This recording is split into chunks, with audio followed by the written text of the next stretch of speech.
আসসালামু আলাইকুম। Question number 2 তে কম্পিউটারের প্র্যাকটিক্যাল কিছু কাজ আছে। ক্লাস 1 এর বাচ্চাদের জন্য সহজ ২ টি কাজ। সেটা হচ্ছে মাউস এবং কিবোর্ড ব্যবহার করে একটা ফাইলকে রিনেম করা, মানে নামটা পরিবর্তন করে আরেকটি নাম দেওয়া। আর ২য় টাস্কটা হচ্ছে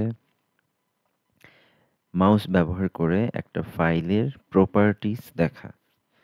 তো গত টার্মে যেহেতু তাদেরকে মাউসের কাজগুলো শেখানো হয়েছে, অতএব এবার যেটা করা হবে, এবার ওদেরকে এই মাউস ব্যবহার করে কিছু ছোট, ছোট টাস্ক দিয়ে মাউসের ব্যবহারটাকে শেখানো হবে। তো তার আগে একটা কথা বলতে চাই যে এর আগে যখন আমরা মাউসের আম ব্যবহার শিখেছি, আমরা শিখেছি কি? মাউসের ২ টা বাটন, লেফট বাটন এবং রাইট বাটন। লেফট বাটনে যদি আমি একটা ক্লিক করি, তাহলে আমার ফাইলটা সিলেক্ট হয় বা যেকোনো কিছু সিলেক্ট হয়।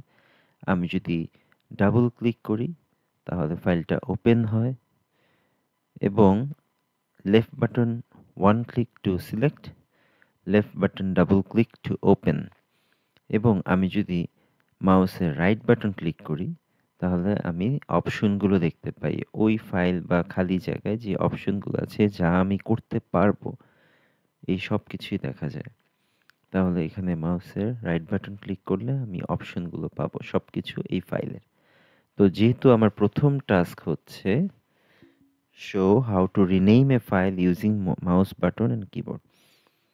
মাউস ব্যবহার করে আমি কিভাবে এই ফাইলের নামটাকে পরিবর্তন করতে পারি।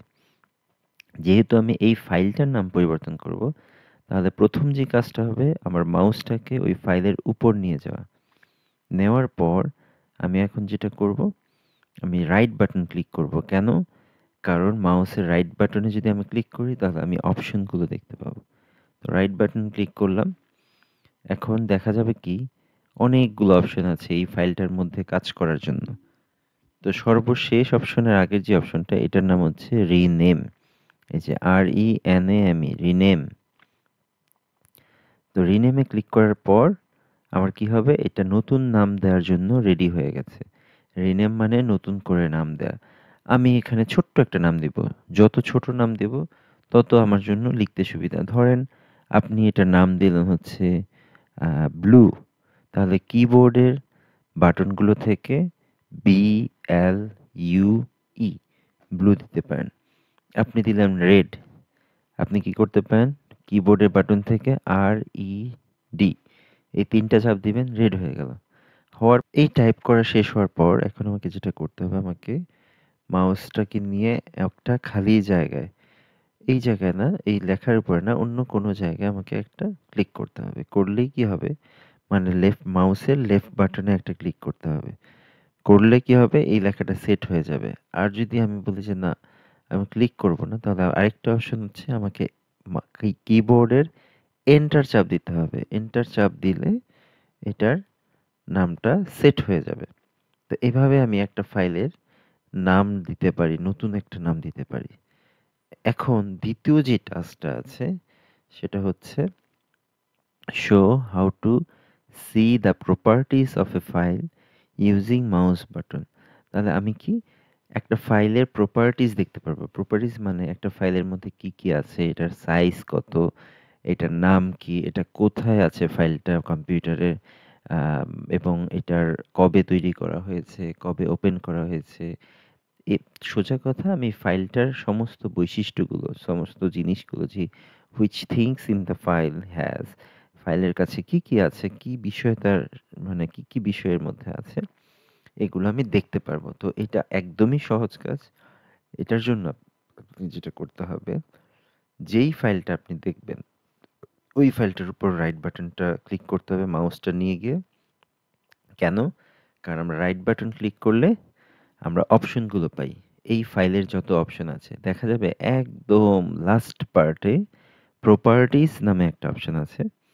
আমি যখন প্রপার্টিজ, এই অপশনটা আমাকে কথা ছিল কি, আমি প্রপার্টিজটা দেখবো, এটা কথা ছিল না? তাহলে আমি প্রপার্টিজ ফাইলে যখন ক্লিক করব, আমাকে এই ফাইলটা সম্পর্কে সম্পর্কে সমস্ত তথ্য এখানে দেখানো হবে। এই যে রেড নামক ফাইলটার প্রপার্টিজ কি আছে, এটা কোথায় আছে, এটা কি ধরনের ফাইল, কি দিয়ে ওপেন হচ্ছে, এটার সাইজ কত, এটা কবে বানানো হয়েছে, কবে মডিফাই করা হয়েছে, কবে আজকে ওপেন করা হয়েছে। এছাড়াও আরো বেশ কিছু বিষয় এখানে এই প্রপার্টিসটা দেখানো হবে। তাহলে ২ টা অপশন আমি আবার বলেছি, রেড এই ফাইলটাকে নাম চেঞ্জ করা।